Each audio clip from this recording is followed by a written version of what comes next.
Today is Saturday, March 10th, 2007, and we're interviewing Bob Goss at the College Park Aviation Museum. Mr. Goss is 82 and was born on March 3rd, 1925.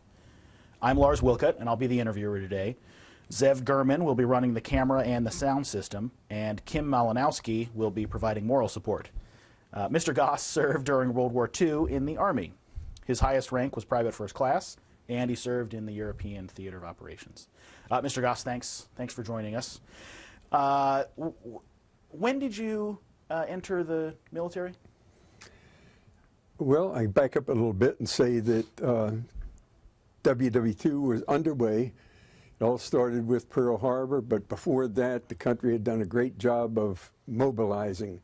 So we were building ships and planes and everything else. And as a matter of fact, the draft was even underway. People got to be 18 years old, and they were expected to go into the service. So that was pretty well along the line. When I got to be 18, I wanted to go into the Army. And I had ideas that I was going to go into the Army Engineers, because in many conversations with a good neighborhood friend, a man who was an officer in the Engineers, he had told me what it was all about, and I thought, gee, that's a great thing for me to do, because I was in a pre-engineering high school in Baltimore, and I thought this would be I liked the Army idea, and I thought this would be a great thing to do. So the time my birthday rolled around, I just went out and took out voluntary induction, and it was a couple months later that they called me. Okay, and was it basically this conversation you had with the friend that made you decide on the Army as opposed to any of the other services? Well, yeah, I guess it was. I wasn't thrilled about going in the Navy. I'd never been on a boat in my life, and I didn't think that was too good. Didn't know how to swim, and so I thought the Army is more my style. I had been used to going off in the woods and climbing mountains and that sort of thing, so I thought that would fit. But the Army Engineers was the thing that really attracted me. Mm-hmm. What were the first days of your service like? Well, I should back up and say that I had decided what I'll tell you is that my whole Army experience was in two phases. Okay. When I got to the reception center, I discovered that because of my IQ score, I was designated to go into something called the Army Specialized Training Program. Had no idea what it meant or what it was about. But I was sent from there. That was Richmond, Virginia. I went in the reception, and I was sent to Camp Hood, Texas. And there, I met hundreds of guys my age, all out of high school, and we compared notes, and they were all under the impression that we had a certain IQ score, and so we were to be assigned to something called the Army Specialized Training Program, ASTP. Didn't know anything about it. But at first, we would have to go take Infantry Basic and then go off to the ASTP. So we were there for 17 weeks. This was Camp Hood, Texas, 17 weeks of Infantry Basic. And we arrived there in July. And I might add that it is awfully hot in Camp Hood in July. It was also very dry. There was no breeze. There is no grass. The ground is hard as a rock. It's caliche, they call it. And it was not too attractive a place. So we're all assigned to various groups, and we were in a group of like about 5 barracks full high school guys from all over the country, which was very fascinating.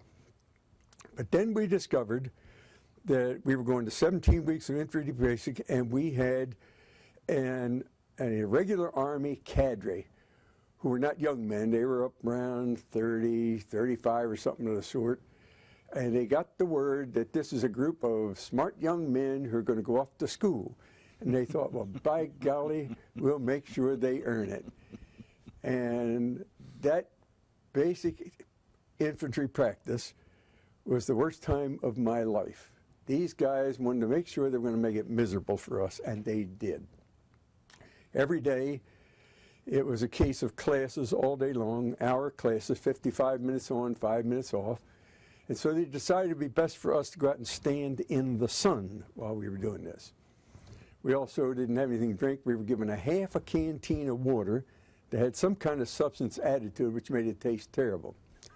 And so we're 55 minutes standing, listening to this particular lecture. 5 minutes off, he sat down. Next 5 minutes, they brought in a new speaker because he wanted to get out of the sun.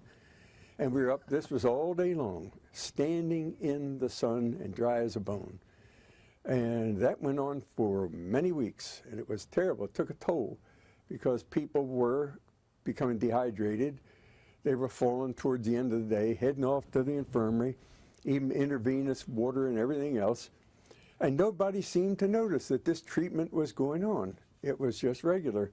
And there were probably 1,000 or more of us that were going through this. So, and it even got worse than that.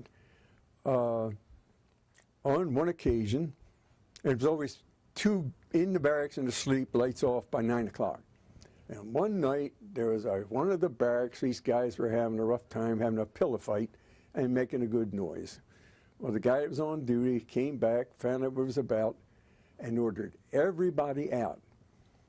But that just drop out. Come out in full uniform, and with your rifle, and your helmet, and your backpack, and everything else, but don't put anything on your feet.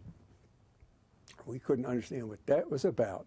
So this was not just the barracks that was having this pillow fight. All everybody. 5 barracks had to fall out. Everybody else was quiet and everybody fall out. Without shoes. Without shoes. And they marched us for probably more than an hour on the kind of rough macadam roads down there. And needless to say, by the time we got back, the feet were pretty well chewed up. It was a mess. A cardinal sin in the infantry, to mess up a man's feet. So at any rate, comes the following day, and some of the guys were in bad enough shape, they really couldn't fall out. And they had to go to the infirmary.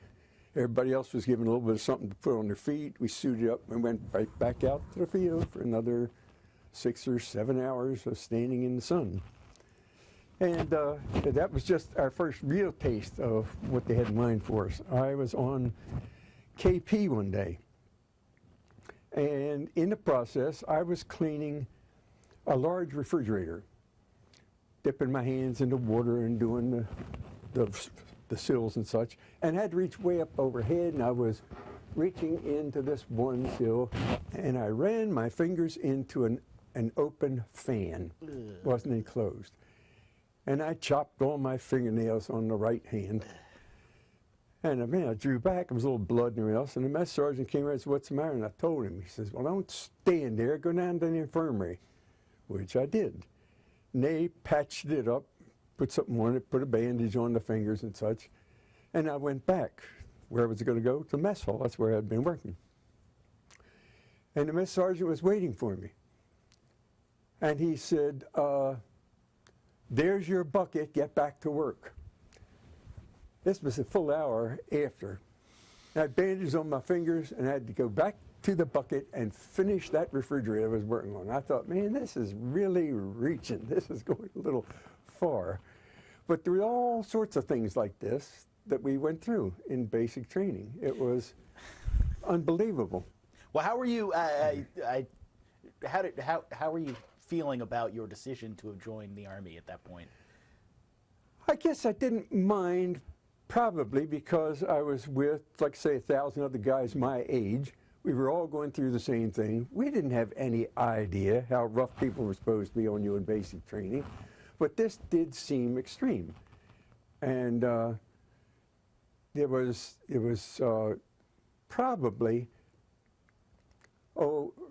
maybe 10 weeks into it or thereabouts, and somebody had gotten word of the forced march in bare feet.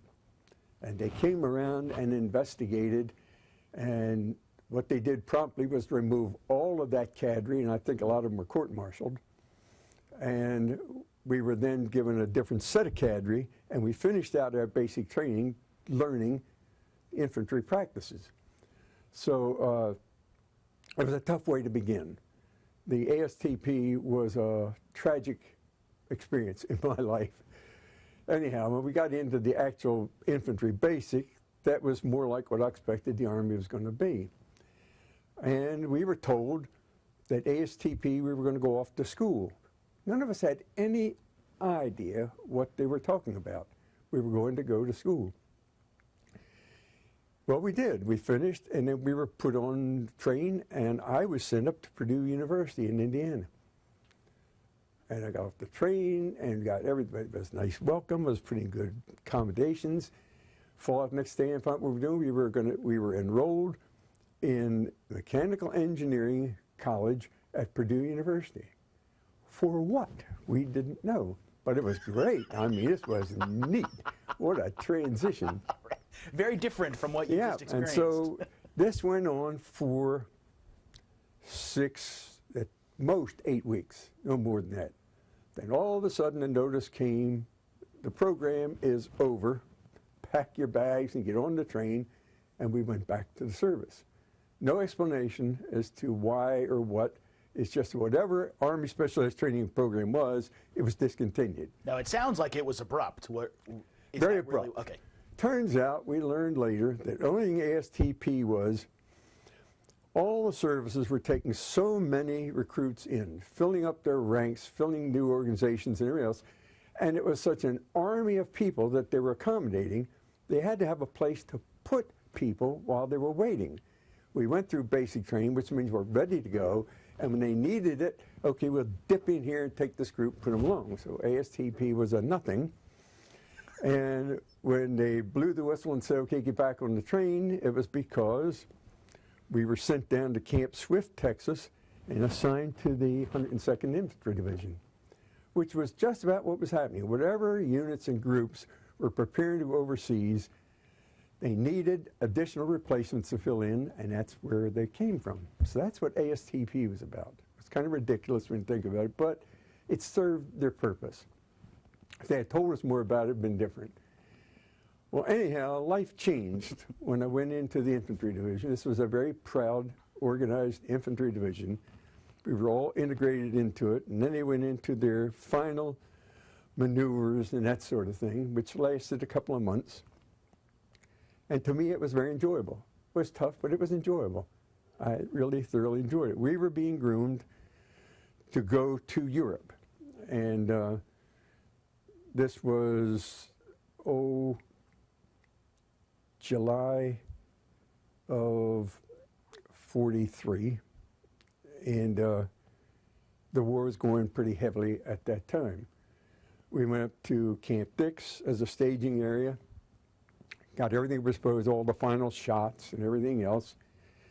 Went up to New York in the evening, boarded a Grace Line ship that was converted into a troop ship, and they told us, well, you're going to be here for a couple of days. You can see the harbor and whatever and get used to it. Well, it didn't last. Before the night was out, we were on the ocean, believe it or not. And what were my accommodations? I was down on the 3rd deck below, and everything was built just to accommodate carrying a lot of troops. There were just pipe racks that were installed to make bunks out of. Well, we went out, as would happen, into a hurricane that had come up the East Coast and was going out over the North Atlantic. By the time we were underway even, the hurricane's effects were being felt.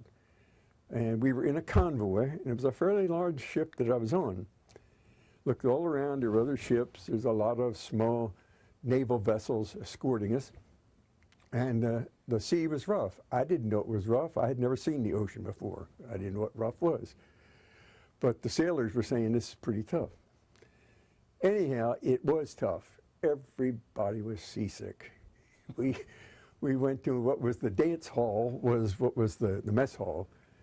But it was terrible. That ship was going like so. Everybody was losing their mess pack full of food. People were upchucking. It was not fun. And even some of the sailors were seasick, and that's God's honest truth. Right. Humorous thing, not even really humorous when you think of it, but at Camp Dix being ready, everybody went through all their final medicals, including dental. If you had any dental fixtures that were required, they were fitted out at that time. When we were 2 days out on the Atlantic Ocean, all the new dental fixtures went to the bottom of the ocean. Everybody was up chucking over the side. It was a long trip. It was like 11 days of zigzagging across the North Atlantic. And we lost our naval escort there for a little while. And there were a few warnings of submarines, but we didn't see anything. Well, when we got to the other side, we went straight to Normandy. This was well after the invasion, and Normandy was cleared. But we went in to get our feet back and to get oriented. And that wasn't difficult. That wasn't tough. But after a couple of weeks getting our feet on the ground, they said, okay, off we go. And we boarded the old infamous 40 and 8 freight cars, which you've read about maybe. They were famous even from WWII, where they were just freight cars, and they packed in a whole platoon of people in one small freight car with all your equipment, with your arms, with everything else, with no place hardly to sit down or even to lie down. But we were just en route is all it was. We went up from France into Belgium, up in northern Belgium, and there we got off the train. Well, we were essentially just about ready to enter the war, it turned out. And what we did, we went up through the tip end of Belgium, over into the southern part of the Netherlands, and then over into Germany. And I didn't mind it. It was really still quite an adventure for me. I'm 18 years old. This was the big thing. But through Holland, it was fairly easy. We met minimal resistance from the German forces. It was apparent that we were more numerous than they, and they were falling back. Met the Dutch people, they were great. Getting used to what it's like living in Northern Europe. By the time we got to the German border, everything changed. They're now on their own home territory, and they were very resistant. So Holland wasn't too bad. We had minor skirmishes and such, but it wasn't too bad. But when we got to Germany, that was when the war for us began. And went to the first town that we went to, and trying to think of the name of it. It's not too important. But it was, we were definitely into the war. There was no question about it. We were up there in that part of Germany. I guess I should explain. It's mainly agricultural. The towns are small towns, maybe about the size of Laurel, Maryland, and no large buildings, but it was just an old, classic, busy town. The people have been living there for hundreds of years and such. No fence around it, but it was a simple way of life as an agricultural establishment. There was always, in the center of town, was a church with a very tall steeple. That was characteristic of what all these little towns looked like. And it was sugar beet country. They grew sugar beets by the millions of jillions of acres. Well, when we were in this small town, it was Edron that I was in. And we were getting used to what it is to move into Germany. And a lot of the things that we had to do included night exercises where we would go between the lines. I should say, first of all, that the towns were small. There was nothing in between the farmland. And if you're standing in this town, you could see the silhouette of the other town very plainly. And where is it? There's where the big steeple is. What is the steeple? It was an artillery observation tower, as it was. And that's the way it was across all these small towns. The terrain from one town to the next was sugar beets. But at that time of the year, they would have long since been harvested, and they weren't. So they were all very overgrown. They grow kind of above the ground. They look like a bunch of footballs. Acres on acres on acres of sugar beets with a lot of foliage on top. You couldn't even see where the sugar beets were. It was like an obstacle course going through it. But at any rate, we spent a little bit of time in Edron preparing. And among other things, there were what they called night problems. Everybody had to take their turns at going out on these night sojourns. In between the town of Ettern and Veltz, there was a small wooded island lake, fairly large, but kind of isolated. Everything else was fields, and here's this wooded island. Well, I guess that our leadership decided they're going to be sending people out at night, and maybe to see what they could learn or find. And what we were told is we're going to go out and see if we can find anything from them. Didn't make a lot of sense, but it was just the way the things were done. Right. So there was a group of us of probably about 15, and it was my turn to take one of these night problems. I went out there and we got in this small wooded area. Well, we had reason to believe it's us and them who were in this particular area. I didn't like that too much. It was pitch dark. And so we were all told to pick a spot wherever you're going to be, and if you encounter anybody, it's your responsibility to capture them and bring them back. I knew darn well their responsibility was to capture me and take me back. And so I found a spot along a fence line, and I thought this is a good place to be. So I went into the prone position, had my rifle, and I didn't want to move. I was going to be very quiet, lying there in the dark to see what happened. Well, what happened is the clouds parted, and a brilliant moonlight came out, and here I am lying in this bright light, which I had never thought was going to happen. And I figured anything I move, even a finger, somebody's going to see me. Right.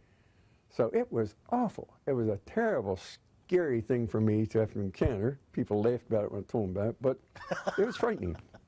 And I thought anything I move or twitch, I'm going to be seen. So I lay totally still, not moving, for almost 2 hours on the cold ground. This was,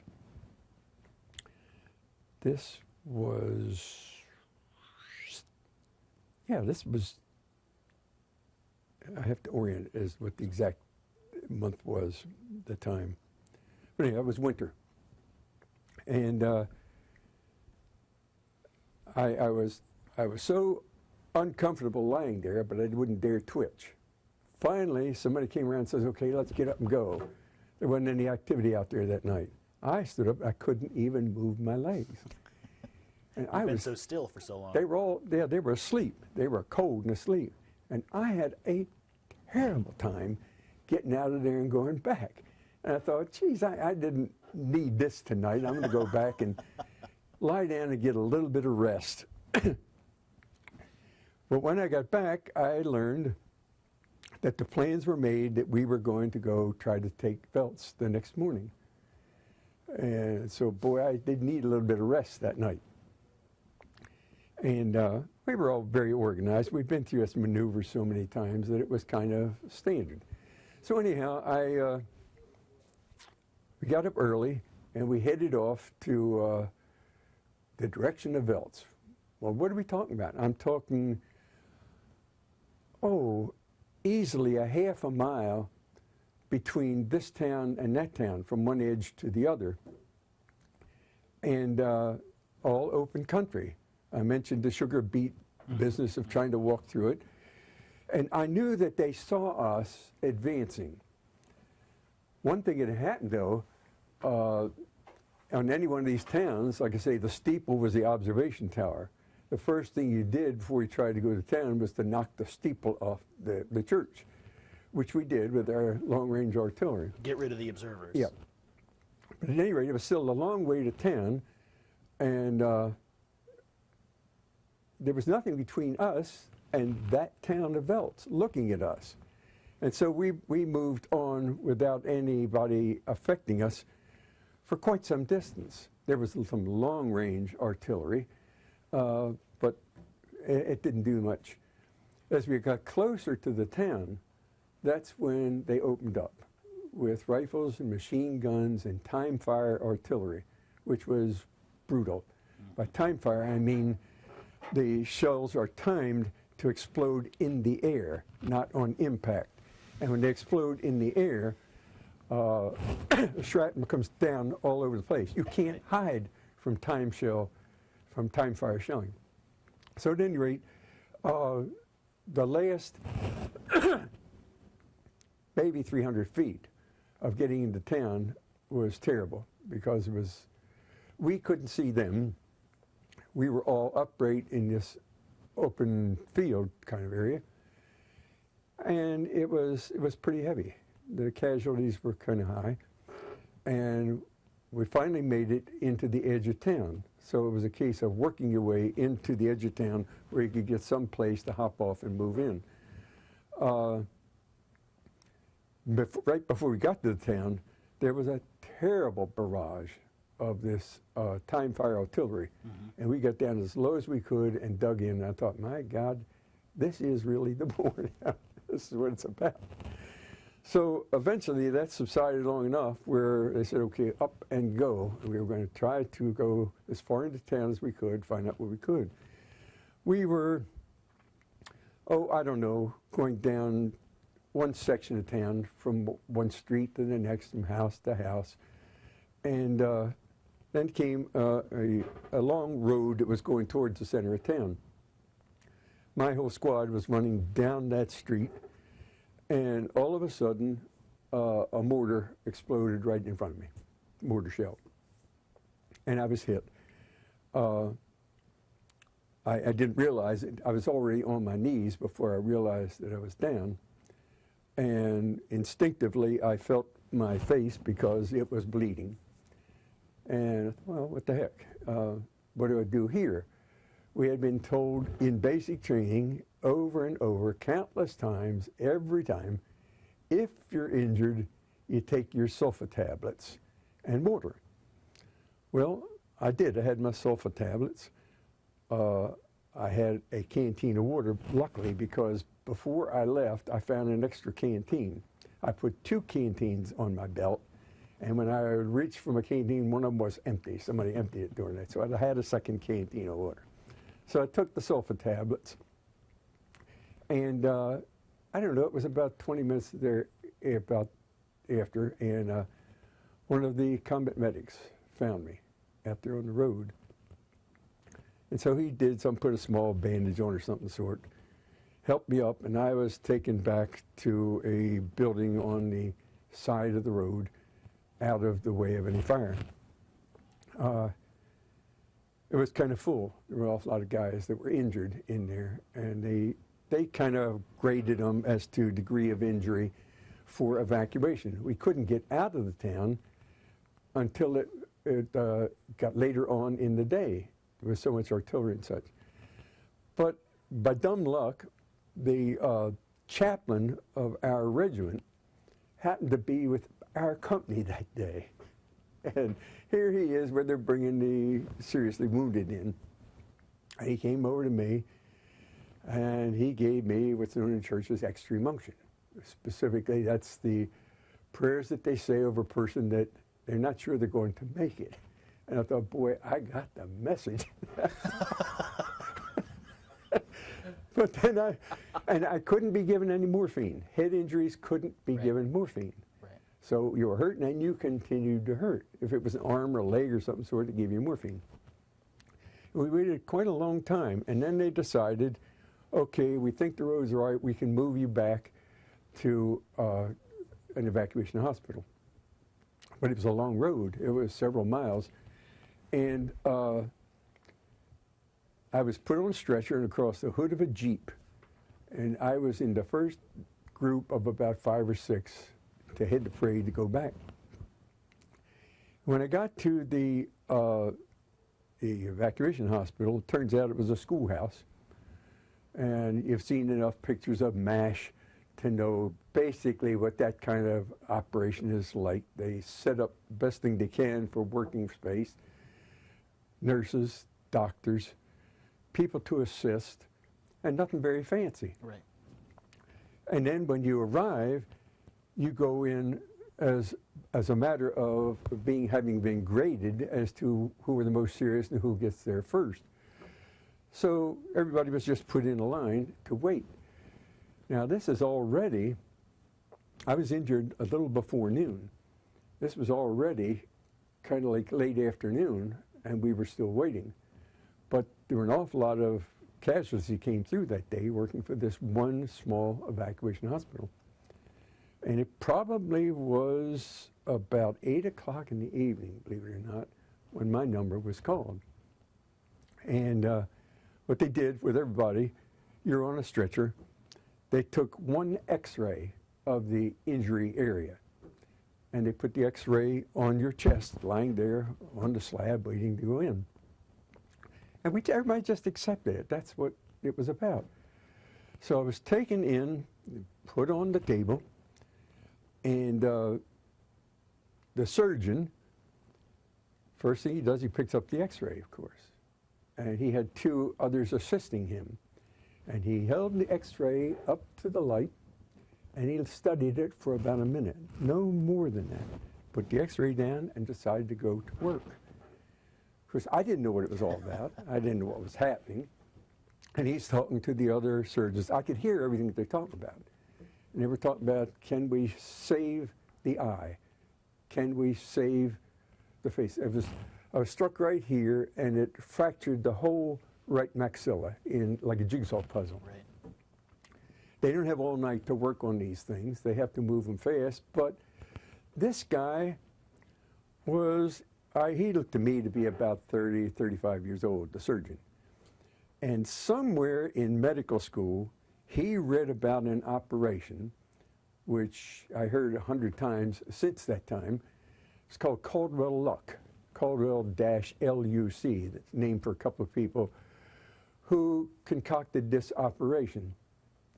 Previously, if you had a shattered maxilla, they would open it up, take all the bone fragments out, and put a metal plate in. That was it. But when you had to take all these pieces of bone out, you took the ocular muscle as well, which means you lost the eye. Right. At any rate, he read about this operation, and he told the guys, we're going to give it a try.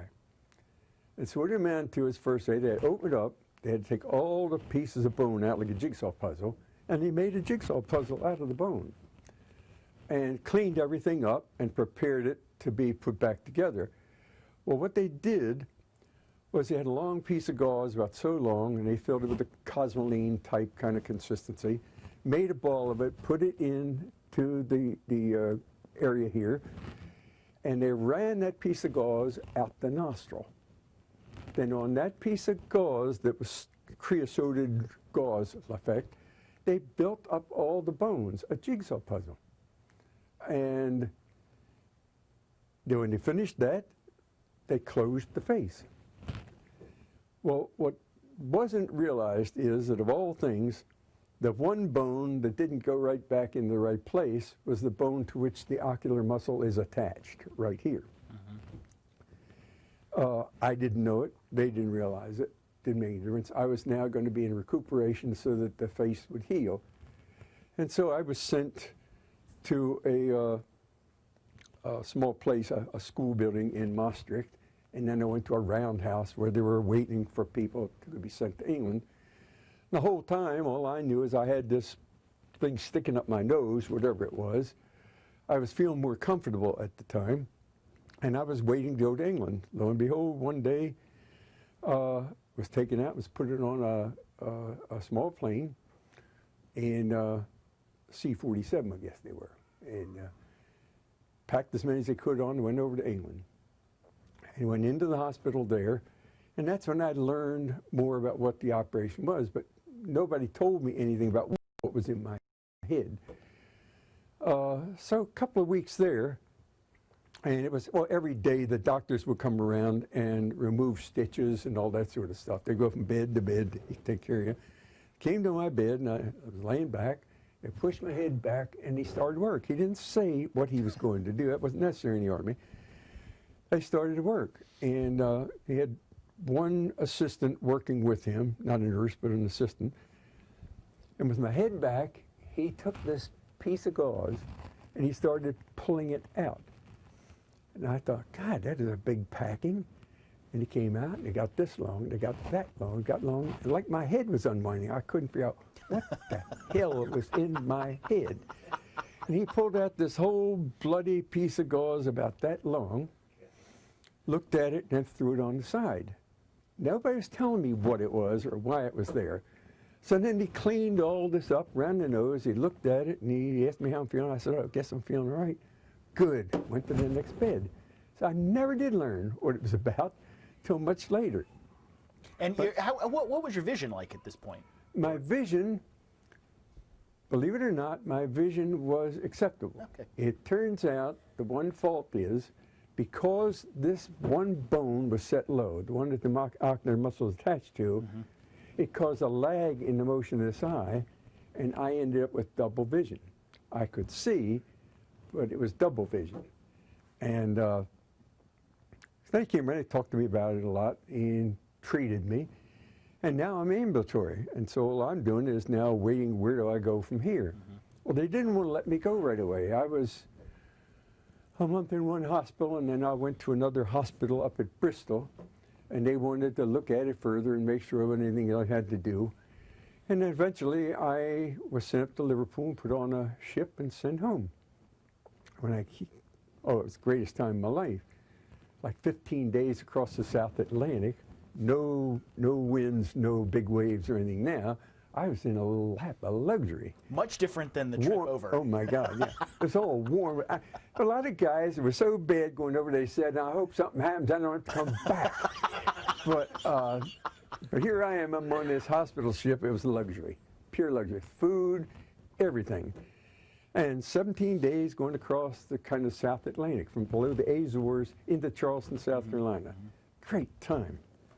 I got there, held a little while, was put on the train and sent to Missouri to O'Reilly General Hospital. It's right in the middle of the country. And what they handled was the head patients. So once I got there, I started to learn a little bit more about what my injury was, how it was done, what it was all about. And I was told that this was a most eventful thing because the operation that was performed, I mentioned earlier, I heard him say it was a Caldwell-Luck operation. Well, this was an operation that this surgeon had read about in medical school. That's all. Read about it in medical school and then performed it on me. And being in Missouri, halfway across the country with all the surgeons that were going back and forth across the country, it was a nice place to stop in Missouri. They heard about O'Reilly General Hospital and they wanted to go down and take a look at what's going on. I was Exhibit A in that hospital for months. I'm sure I could have been turned loose earlier, but every doctor came in, a Caldwell-Luck operation, gotta see that. So I was made to sit in the middle of the room and all these doctors around, they kept asking questions about it. They were so amazed by it, such a marvelous thing. And they never want to talk to me, but I heard all the conversations. And so I thought, this must be a great thing. But what I was doing, I was going through a lot of exercises with what double vision meant to me. And they were arguing about, should we re-break it? And the consensus was, hell no, you can't get it back as well as it's put together. What can we do at double vision? You can't do anything about it. It's just a lag in the two eyes. And by dumb luck, when I'm looking straight ahead, it's a single object. Anything to the side or up or down, it becomes a double vision. So now it's just something I can live with. All I had to do is learn that anything I'm looking at, I've turned my head exactly where I'm looking. Right. I've lived that way the whole time. It hasn't changed, hasn't made a great deal of difference in my life. I'm used to it, doesn't bother me. But when they discovered this, I was in the process then of being discharged, and I went to Long Island, New York, and was in the process of being separated, which means they just want to take another long, hard look at it. Are you ready to go? And I finally was discharged in December of '45 and sent home. And that's about what my military was all about. The government was very good to us. I didn't get to go into Army engineers, but when I got out, they said, you are now entitled to go to college. And so I went to University of Maryland for 4 years, and I took engineering. So I ended up about right where I thought I was going to be when I went in the Army. Did you use the GI Bill to go to the University of Maryland? Yes. Mm-hmm. And how did you use your engineering degree after you got out? I went into engineering. I went to the Naval Ordnance Laboratory, and I was a design engineer for about 11 years. From that time, I went on to NASA, and I was in launch vehicle engineering. So yes, it was a progressive kind of thing, It was very good for my whole profession. Did you stay in the Maryland area? Yes. after you got out? Didn't live very far from where I went to school, and I'm still there. But I have nothing but really pleasant memories of having been in the Army. This incident was tough. ASTP was a disaster, but I was in a good division, a proud division, a lot of good people. I lost a lot of good friends, but that's the way it was in the infantry. And I have no regrets for the time that I spent. It was always good for me. Pardon? Astrotech. Oh, I was working with NASA for, 15 years or so. And I was in a position where I could retire. And I thought, well, gee, one thing that I had been involved in is my main job was the integration of satellites onto the launch vehicle. Not a particularly complicated thing, but knowing the rules and what the mechanics are and such. The spacecraft is prepared a particular way, all to be compatible with the launch vehicle, environment, interface, everything else. The launch vehicle has to know where does the satellite want to go. So the whole launch is programmed to put the satellite in the orbit that they want. It's a very fascinating job. And I worked there for a long time, and then okay, I've got time to get out, but I had something else in mind. This is such a great thing to do, and I was used to working with the user community, and I had developed a nice reputation with the satellite organizations in our country and other parts of the world. And so it was just one of these things, let's give it a whirl. I decided to get a couple of people together and to start a company. And the company was to do this integration of satellites with launch vehicles. And I went to talk to NASA, and they said, hey, if you want to get into business, that's all right with us. So I was one of the first ones in a commercialization of space business. And it turned out it was very successful. I had a great time at it, enjoyed it, and I was working with a lot of the same people and types of people I had been working with when I was with NASA. So it was great. The only thing that put into it was we were putting everything on the shuttle. The expendable vehicles were being phased out. And so all our work was working with people and getting them ready to go on the shuttle. Well, it was great for about a year and a half. And lo and behold, we had the first big shuttle accident. Shuttle was lost, lives were lost, they didn't know what to do, and the whole shuttle program was stopped. Well, what happened to all the satellites? They didn't want to stop. They were all funded and programmed and scheduled to go somewhere. And without the shuttle, what NASA did was say, okay, we'll put you back on the expendable vehicles, the regular old launch vehicles.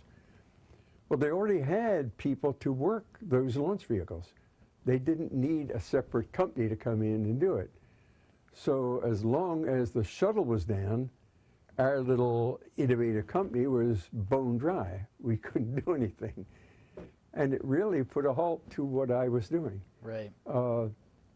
I just decided, okay, I'll get out and I'll see if I can find something different. And I did some work consulting-wise with various people, but I was out of the environment that I had really built up. But I don't have any great regrets about it. It was great fun. It was very interesting, and being in a position to organize a company and to see it being successful was very, very satisfying. And I had made a name in the satellite community, so that I did consulting work for them. And most of my job was a fascinating job going all the way back to being in mechanical engineering. This has been fascinating. Is there anything else that I didn't ask about that you'd like to mention? Oh, probably not. Of course, at 18 years old, most of your friends are about that age. Right. We were all drained from society and put into service. We kept in touch. There were some of us that were lost, but most of us got back. And we don't spend a lot of time talking about the war. We generally know what each other did, right, and we've been through the stories. But looking back on it, WWII was a terrific time in the history of this country. Everybody, men, women, everybody was involved in supporting the war. Whether you were working in the shipyards or what you were doing, you were contributing. We had blackouts. People got used to that. But the effort of this country to mobilize, and I'm not talking about just infantry troops, I'm talking about ships and planes and submarines and everything else. The production lines were jammed for the materials and mechanics of war. And the only thing I can do is remember it was just a fantastic time in the history of this country. Everybody was pulling the same direction. All they were doing was working to win the war. And like nothing I've ever seen since. There were no factions, no interference, no nothing. Politics didn't get in the way. Everybody was interested in winning the war. It was a great time. It was a fantastic time in our history. Well, thank you very much, Mr. I Goss. appreciate it. That's basically what you were looking for? That was great. Okay, great.